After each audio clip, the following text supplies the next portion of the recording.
જાગો છો? કોમર્સ માલ આવે તો ઉધાર, બોલો. માલ જાય તો જમા. આપણા બધા જે ગ્રેજ્યુએટ થાય હવે થઈ રહ્યા છે, તું જમા પાછું લઈને. હું પણ કોમર્સ સ્ટુડન્ટ છું. અનફોર્ચ્યુનેટલી એ વખતે અહીંયા ઇંગ્લિશ મીડિયમ નહોતું, એટલે હું અમદાવાદ HL કોમર્સમાં ભણ્યો. મેં પણ M.Com અને ઇન્ટરસીએ કર્યું છે મોહનભાઈ સાહેબના માફક ઇન્ટરસીએ.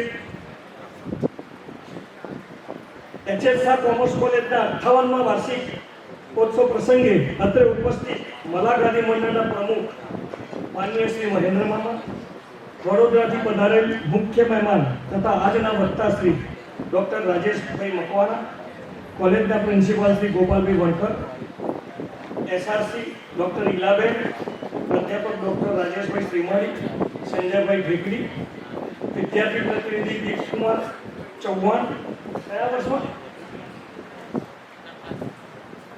છઠ્ઠા સેમ લાસ્ટ, અને માનસી પટેલ. અત્રે પધારેલ મંડળના હોદ્દેદાર શ્રી પરેશભાઈ મહેતા સાહેબ, અધ્યાપકશ્રીઓ, વહીવટી સ્ટાફ મિત્રો, વગેરે સંસ્થાના પ્રિન્સિપાલો, ભૂતપૂર્વ રિટાયર્ડ પ્રોફેસરો તથા ખાસ તો જેના માટે આ પ્રોગ્રામ છે વિદ્યાર્થી ભાઈઓ તથા બહેનો. આમાં કેટલા વિદ્યાર્થી ટીવાયમાં લાસ્ટ યર? આટલા જ છે, બીજા બધા ઘેર. તાલીઓ પાડે છે ને તો છોકરીઓ પાડે છે, છોકરાઓને કંઈક કાંટા વાગે છે. છોકરીઓ તાલીઓ બરોબર પાડે છે, છોકરાઓ પાડતા નથી. તાલી પાડો તો એક્યુપ્રેશર થશે, ફાયદો જ છે.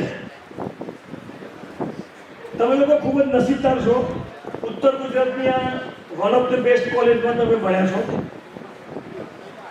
અને અહીંયાથી પસાર થઈને તમે બહાર વિશ્વમાં કદમ રાખી રહ્યા છો. ત્યારે તમારો આજનો દીક્ષાંત સમારોહ એટલે કહું છું કે હવે આપણે કદાચ લાસ્ટ જે ટીવાય ને M.Com.માં છેલ્લા સેમેસ્ટરનો લાસ્ટ પ્રોગ્રામ છે આપણો. તો આ દીક્ષાંત સમારોહ તથા તમારા વર્તમાન કોર્સનો અંત દર્શાવે છે, પરંતુ તમારા શિક્ષણનો અંત નથી. શિક્ષણ અને શીખવું એ સતત ચાલતી પ્રક્રિયા છે. તમે આગળ જ્યાં પણ જાઓ, ભવિષ્યમાં આપણે ઓસાના માધ્યમથી મળતા રહીશું. બધા ઓસાના મેમ્બર બન્યા કે નથી બન્યા?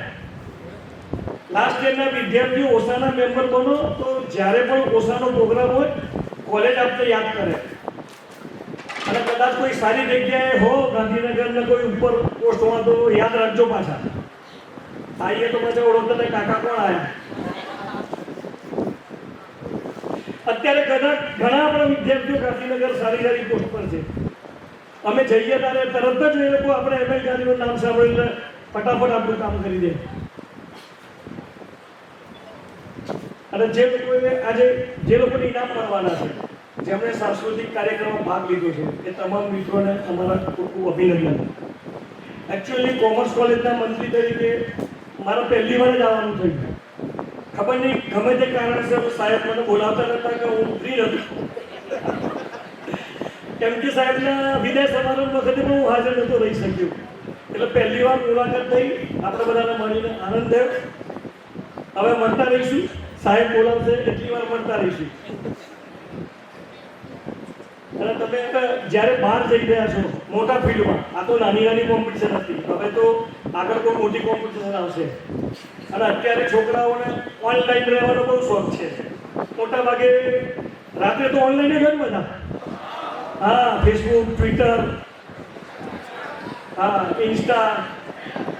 પણ હવે તમે કોઈ પણ કર્મ કરો તો યાદ રાખજો, પરમાત્મા ઓનલાઈન હોય છે. જે પણ કર્મ કરો એ ભગવાન પણ ઓનલાઈન છે. એટલે આપણે સારા કર્મ કરીએ, અને જો મહેનત કર્યા પછી પણ સપ્તાહ પૂરા ના થાય તો રસ્તો બદલજો. સિદ્ધાંત નહીં, શોર્ટકટથી ક્યારેય લોંગ ટાઈમ બેનિફિટ મળતો નથી. જે પણ કરો એ નિષ્ઠાથી, પ્રામાણિકતાથી, સિદ્ધાંતપૂર્વક કરો. અને આપણો એટીટ્યુડ કેવો હોવો જોઈએ? એટીટ્યુડ હવે તમે બહાર જશો એટલે ખબર પડશે કેવી કોમ્પિટિશન છે. જે લોકોને આગળ નથી ભણવું એ તો બધા લગ્ન કરી ઠેકાણે પડી જશે.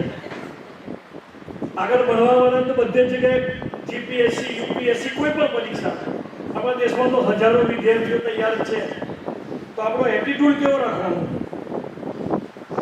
જો આપણી ભૂલ હોય તો 100 વાર નમી લેવું, અને જો આપણી ભૂલ ના હોય તો સામે ગમે તે હોય લડી લેવું. એ આપણો એટીટ્યુડ જોઈએ. અને हमें कोई पसंद ना करे उसका हमें कोई गम नहीं, हमें कोई पसंद ना करे उसका हमें कोई गम नहीं, मगर बदनसीब है वो लोग जिसके नसीब में हम नहीं. ફરી એકવાર આપ સૌને ભવિષ્ય માટેની મારી ખૂબ ખૂબ શુભેચ્છાઓ, શુભકામનાઓ પાઠવું છું. તમે ઉત્તમ ભવિષ્ય અને સારી કારકિર્દી પ્રાપ્ત થાવ એવા મારી શુભેચ્છાઓ છે. કોલેજના અત્યારે પ્રિન્સિપાલ અને સ્ટાફ મેમ્બરો પણ અમે મંડળ તરફથી આભાર માનીએ છીએ કે એ લોકો આટલા સરસ પ્રોગ્રામો કરે છે. જે આપણે વાર્ષિક અહેવાલ વાંચ્યું, ઘણી બધી પ્રવૃત્તિઓ થઈ છે, અને જે લોકો ભાગ લે છે નસીબદાર છે, નથી લેવા એ બધા બદનસીબો બહાર બેઠા છે. અસ્તુ, જય હિન્દ.